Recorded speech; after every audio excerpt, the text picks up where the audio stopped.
Здравейте, българи! Мога да се представя само като членка на национална съпротива в България и част от най-новия националистически портал nsfront.info. Накратко, искам да ви поканя да се присъедините към националния протест на 17 март 2012 година от 11 часа пред парламента. Каня всички хора, на които им писна.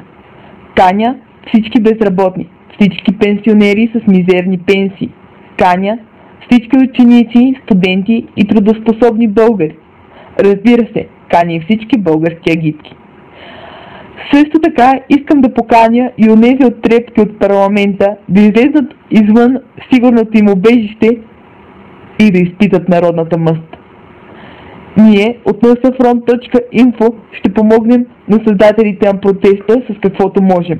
Ако на теб ти писна от цигански терор, отвличания и изнасилвания на малки деца, ако на теб ти писна от корупция, която те залива всеки ден, ако на теб ти писна да хленчиш и да се оплакваш, ние те чакаме на 17 март 2012 година пред парламента. Защити рода си, защити отечеството. nsfront.info